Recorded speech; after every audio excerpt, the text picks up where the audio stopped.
ចាជំរាបសួរពុកម៉ែបងប្អូនកូនក្មួយទាំងអស់គ្នាបងប្អូនចាតោះទៅសាក់ធ្វើនំខេកត្នោតហូបជាមួយនឹងខ្ញុំចាជាធម្មតាត្នោតទុំភាគច្រើនគឺខ្ញុំចូលចិត្តធ្វើនំមកៅត្នោតធ្វើនំចាក់អំបែងត្នោតធ្វើជាហួយត្នោតបងប្អូនចាបងប្អូនធ្លាប់ហូបជាហួយត្នោតដែរអត់ចាបើខ្ញុំវិញដូចថា2-3មុខហ្នឹងគឺធ្លាប់ធ្វើអស់ហើយនៅតែនំខេកត្នោតខ្ញុំសាក់លបងធ្វើល្មើចាយ៉ាងម៉េចយ៉ាងម៉ារងចាំទេសនាទាំងអស់គ្នាខ្ញុំនឹងប្រាប់បងប្អូននៅចុងវីដេអូថាតើខ្ញុំធ្វើកើតឬមិនកើតចឹងបងប្អូនចា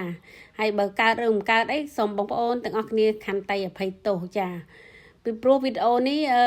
ខ្ញុំដូចថាຕົកតាំងតែពីខែត្នោតទុំរហូតដល់មកបច្ចុប្បន្នគឺថាខែ4ហើយចាខែ4ហើយឥឡូវនេះអញ្ចឹងវាទុកវីដេអូហ្នឹងវារៀងយូរហើយអញ្ចឹងខ្ញុំក៏ចង់បង្ហាញបងប្អូនថាតើខ្ញុំធ្វើកើតឬក៏មិនកើតចាឥឡូវឃើញថាត្នោតទុំគឺមុននឹងធ្វើនំភាគច្រើនគឺយើងយកទៅដុសយកសាច់ត្នោតបងប្អូនចាហើយបានសាច់ត្នោតហើយគឺត្រូវយកវាទៅច្រោះជាមួយនឹងស្បៃដូចនេះបងប្អូនចាធ្វើយ៉ាងម៉េចឲ្យដូចថាច្រោះឲ្យសាច់ត្នោតហ្នឹងម៉ត់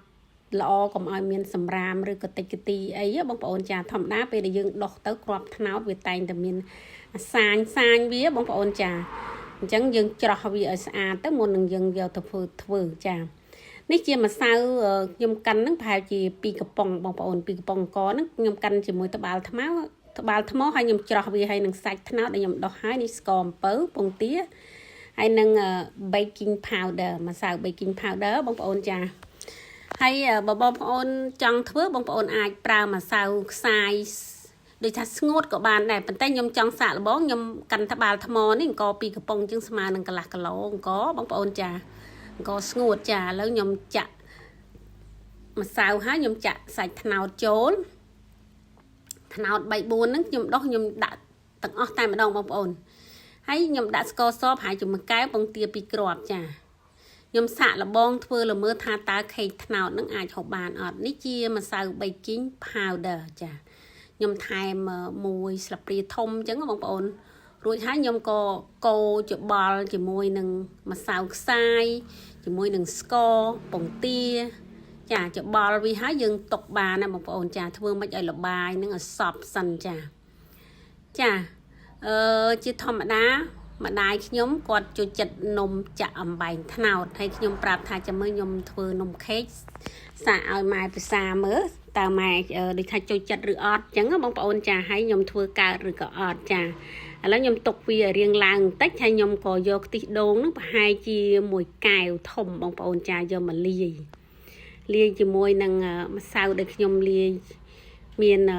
សាច់ត្នោតមានម្សៅអង្គខ្សាយហើយមានស្ករអីចឹងខ្ញុំយកទីដូងប្រហែលជាមួយកែវហ្នឹងចាក់ចូលមកចាចាក់ចូលលាយជាមួយគ្នាហើយកូរចាកូរវាឲ្យលបាយជាមួយតែមួយចឹងណាបងប្អូនចាបន្ទាប់មកបាទខ្ញុំយកទៅដាក់ដុតចាបងប្អូនចាដុតនេះយើងអាចឆែកមើលបានយើងអាចពិនិត្យមើលថាតើដូចថាឆ្អិននៅអញ្ចឹងបងប្អូនចាពីព្រោះចក្រានខ្ញុំធំខ្ញុំបើកភ្លើងដូចថារៀងខ្លាំងដែរអញ្ចឹងខ្ញុំត្រូវពិនិត្យមើលរហូតពីព្រោះនំនេះខ្ញុំមិនដែលធ្វើខ្ញុំធ្លាប់តែធ្វើនំប៉័ងចេកនំប៉័ងល្ពៅដល់ដូចថានំខេកត្នោតហ្នឹងមិនដែលធ្វើទេណាបងប្អូនចាហើយខ្ញុំចង់ប្រាប់បងប្អូនថាបើបងប្អូនចង់ធ្វើនំខេកត្នោតដូចថាខ្ញុំចង់ប្រាប់ថាឆ្ងាញ់ដែរប៉ុន្តែมันឆ្ងាញ់ដូចនំមកៅត្នោតទេបងប្អូនចានេះជាទឹកខ្ទិះដូងហើយនឹងម្សៅស្ករសដែលខ្ញុំទុកដាក់ខាងលើចានំនេះខ្ញុំចង់ប្រាប់បងប្អូនថាហូបបានប៉ុន្តែมันឆ្ងាញ់ដូចនំអាកៅត្នោតទេបងប្អូនចាបើបងប្អូនចង់ធ្វើនំអាកៅត្នោតក៏ធ្វើ